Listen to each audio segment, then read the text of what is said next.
BMW's M4. The name might not be familiar, but the driving experience certainly will be for fans of the Munich maker's motorsport division and the 4 generations of M3 models whose heritage this covetable coupe builds upon.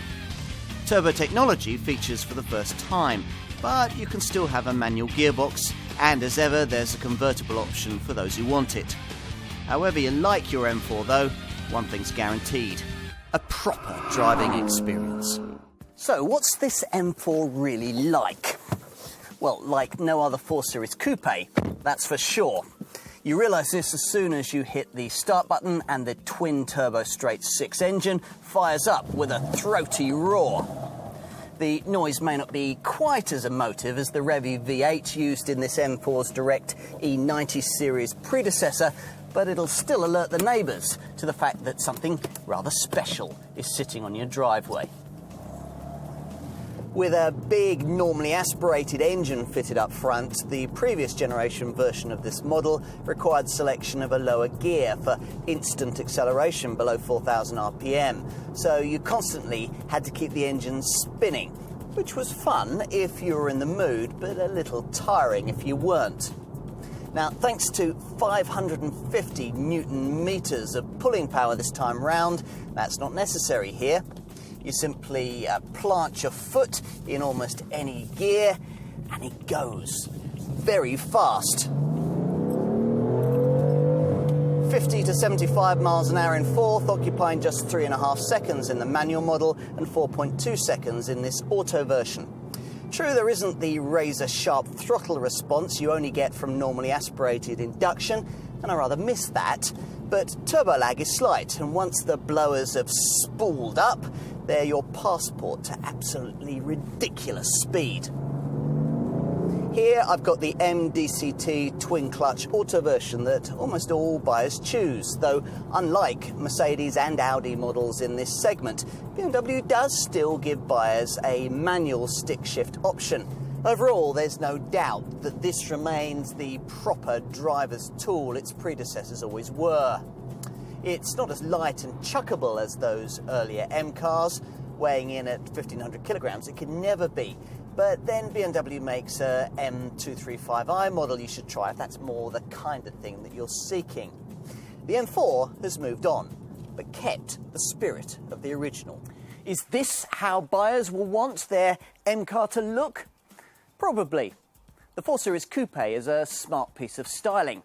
Here, though, it's also become a rather menacing thing, sitting 47mm lower to the ground than its M3 saloon stablemate and offering a feeling of real width in its design, especially when you view from the front end and take in the wider flared wheel arches, the characteristic power dome on the classic long bonnet, and the way the deep front spoiler with its trio of air intakes sits purposefully beneath the trademark double-slat kidney grille.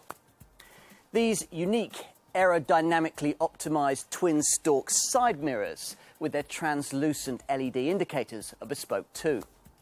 Predictably, the M4 convertible model is even more stylish, provided you've retracted its metal folding top, a process that occupies 20 seconds. Whatever your choice of body shape, inside you'll be greeted by an intuitively designed cockpit, the centrepiece of which is the M leather steering wheel with its M drive buttons for personalised vehicle setup. On M double-clutch transmission models like this one, you also get gear shift paddles with a cool metal finish. Through the stitched wheel, you glimpse a purposeful set of motorsport-derived dials, with a segment beneath the rev counter showing the various suspension, throttle and steering setup options that you've chosen.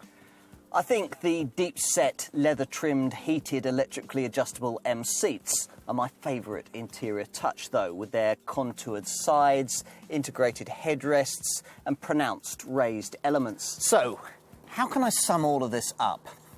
Well, it's certainly interesting to note that, unlike its direct M3 predecessors, this M4 is being built in exactly the same factory on Munich's Preußenstrasse that was used to construct the car that started this iconic model line back in 1985, the E30 M3 Coupe.